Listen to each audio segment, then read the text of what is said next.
Hey everyone, welcome to another episode of Naked Issues with PJ. And And CJ. tonight we are going to be discussing a very, very interesting topic which has to do with How to manage your emotions during during conflict. conflict. It is how you manage conflict or the things you do during conflict moments that determine if the conflict will go left or right. And that is why this evening we want to talk to us on the management of our emotions. Okay. I want to ask if you have ever been in that situation where you were in an argument with your partner, and in that moment you actually said things you were not supposed to say, or you did things that you were not supposed to do, which you later regretted. Yeah, I was pointing at him, but the reality is, I think we've all been there. We've all I've been been there. there. So what actually happens in those moments is the fact that your physiological mechanism actually take over your person, and it minimizes your rational thinking. So as a result of that, instead of you to respond appropriately to the situation at hand, you find yourself reacting to the situation or reacting to the person because certain chemicals or biochemicals are at play in your life. So there are actually a lot of things you can do that can interrupt the play of these chemicals, that can help minimize the effect of your emotions on the issues that you guys are dealing with at that moment. Because typically, every conflict situation, your body or your brain or your mind, categorizes it as threat.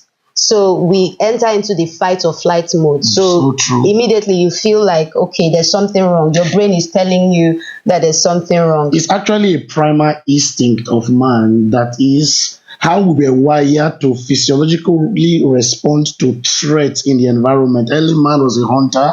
In his encounters in the bush, he had to either kick into the flight or fight mode in order to survive the dangers that were around him. So that primal instinct is still in you. Whenever you sense a threat during conflict, maybe a threat to your opinions, a threat to your ego, a threat to your stance, immediately that primal instinct kicks in and you go into either a flight Or a or a fight fight mode.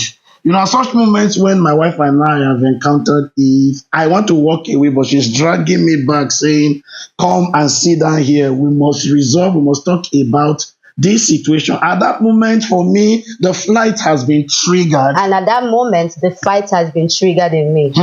But if nothing is done in order to manage the emotions, where it escalates into a fight, which can degenerate into abuse, and in the long run, all the frictions you see in relationship that come as a result of unmanaged emotions. So let's jump into how you can manage your Manage emotions your during conflict moments, that it will not escalate into fights. So- Let's start with you, CJ. Yes. So the first thing is label your emotions. And what that means is recognize what is actually happening to you and give it a name. It means that you are at that moment telling yourself or actually thinking to yourself, okay, I'm beginning to feel fear.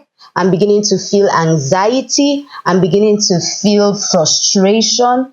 A typical example would be, oh, he's just rambling about, I don't mean you. And the thought in my head is, oh, he's ungrateful. He's ungrateful. He's just not grateful for the things that I'm doing. He's speaking on the things that I'm not doing. And immediately the emotion that I'm feeling is anger.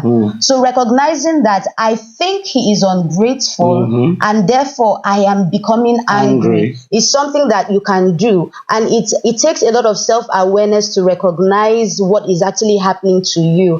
And the moment you are able to label the emotion, it could be anxiety, I'm feeling fearful.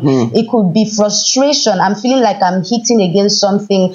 Recognizing what that emotion is gives you the opportunity to be able to manage it, because there's something about knowing what is happening to you that gives you some level of control to be able to manage the situation. So the first thing is pause and recognize what you are feeling at that time and label it, and then you can have control. Okay. During moments of conflict, your emotions are supercharged. Chemicals have actually hijacked your thinking. At that moment, rational thinking is minimized. So one thing that you can also do is to pay close attention to how you are feeling at that moment as it relates to your body physiology. Because during moments of conflict, you find that your heartbeat is accelerated, it increases. You find that you have sweaty palms. You discover that even your breathing has changed at some point. So if you can pay attention to all of these feelings to see that, oh, my body chemistry is already being altered by what this person is saying or what this person is doing, then you can actually catch it from escalating further. So some of the things you can do at that moment can be to simply walk away, to allow your emotions, your nerves calm down so that rational thinking can kick in. That way, you'll be able to more objectively look at the situation and be able to separate the person from the issue. Because deep down the heart of your partner, what they actually want is a resolution of the situation. It's not like they hate you. It's actually something that is triggering that anger, that annoyance that they want both of you to resolve at that moment. So if you can take a break for some persons, you can tell your partner, excuse me, I want to go and drink water.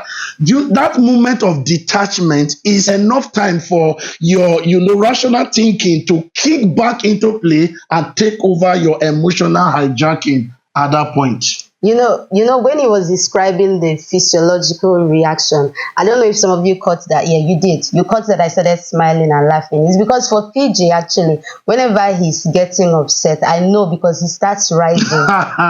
It's like bread. Swelling like a balloon.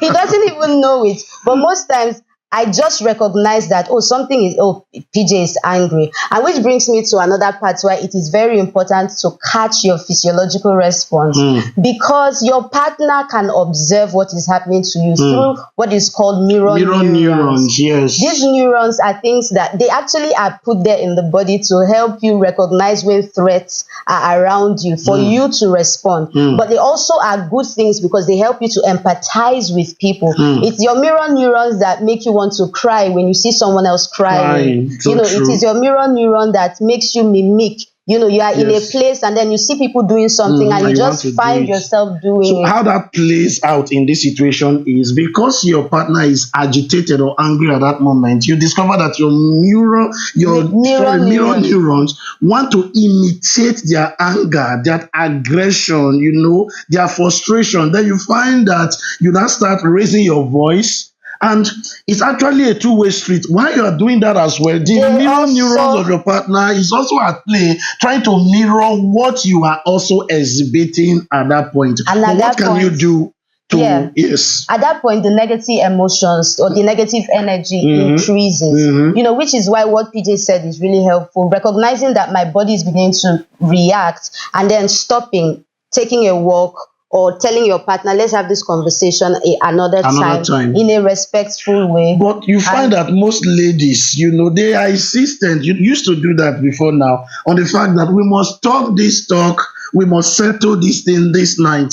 And you hear me saying things there like, give yourself peace. Yes, I have a solution for that. In recognizing that this thing is really important to your partner, for people like you that go into flight mode, it's really important to tell your partner, okay, right now, I can't talk about it because I want to gather my thoughts. However, we can talk about it in an hour's time. If you give us a timeline to work with, we will believe you and we'll be able to wait. But most times, is that feeling like, a bed at hand, now that I have you, let us talk about it now. But if I know that you are going to come back to me to have a conversation, I can wait. So, ladies, I think for us, it's important that we deal with it. We want to know that the matter is trashed. So for people like you, and there are some ladies that are actually like you, people who go into flight mode, recognize and, do not invalidate your partner's need to have a conversation because your flight mode is also triggering threats. And most times they want to keep coming at you and it's not managing the emotion, which is the whole essence of this, is that you can actually manage your emotions and that conflict situation does not need to escalate. So telling them, okay, baby, I can't talk right now because I don't want to say things that I'll regret. Let's have a conversation later. And then another thing that also helps in that situation is taking a walk because when for me, like when I'm sitting down and I'm getting agitated, I start shaking my legs. My legs start shaking, and some of you are like, your leg is already shaking, and then your partner is picking up on these things that, okay, something is wrong. So taking a walk, whether it is while you're having the conversation or just taking a break and saying, baby, let's talk about this some other time, really helps. And then the third thing that helps. Yeah, someone once said that when you visualize calming persons, calming situations, it can actually help calm your nerves as well. Is it nerves or nerves? Nerves. Your nerves as well. Nerves. So you can actually nerves. I don't know actually, but it's nerves. Yes, so you can actually, deploy that at that moment. Just picture something that makes you relax. It could be your smart or cute baby. At that point, it's definitely not your partner. When I'm talking about baby, I'm talking about your partner, your child. It could be a situation in time past that was funny. Yeah. It could be a scenery that you loved so much. It could be an experience in time past. The essence of doing this is to actually help you catch your emotions back, regulate them, and ensure that they don't put you into bigger trouble than the one you guys are already in as a result of the conflict. So should I share with them some of the things that I think about? Okay. Are you sure I can share? Go ahead. So for me, usually I picture him on his boxers alone. No, really. That is coming to me as a very big shock. No, yes, it helps because then I see the human part of you. I see the cute part of you. I'm no longer seeing the angry. So I remember you. And I'm like, oh, it's P Jazzy. He's still Cubana. It's Daddy Panda. He's still Daddy. I remember the Daddy Panda version of you. And so it helps me like, okay, calm down. Calm down. He's still Daddy Panda. He'll come around, So as we try to summarize or conclude this, I want to end with a quote from John Gottman, a relationship expert, a professor, who brought to our knowledge the fact that most times when a lady is conflicting with you, it is in a bid to connect back to you. But for us as guys, most times when we are in conflicted moment, we hate control. So we rather avoid conflicts that will bring us under control than stay in those moments. But when you have in the back of your mind that my woman is not a beast, she's just looking for how to connect back to me. Beast is a strong word. It's not a monster. Oh my God. It will help you. Monster is worse. Be more understanding. Think of another word. My woman is not a vampire. Hey! Jesus. So it will help you to be more understanding and to tolerate them at that moment so that you guys can come towards a more peaceful resolution of the conflict. And if you're a lady, it's okay to take a pause. The conversation can happen another time. In fact, most times it is better when it happens at another time because then your emotions are not at play. That is true. So when you put all of this into your conflict resolution, it will never escalate or degenerate into big fights. Thank you for staying with us. Don't forget to subscribe to our YouTube channel. Follow us on Instagram. Follow us on Facebook. Follow us on TikTok. We have a lot of interesting videos like this that would help your relationship to move from bland into better and then into blissful. Bland into better and blissful.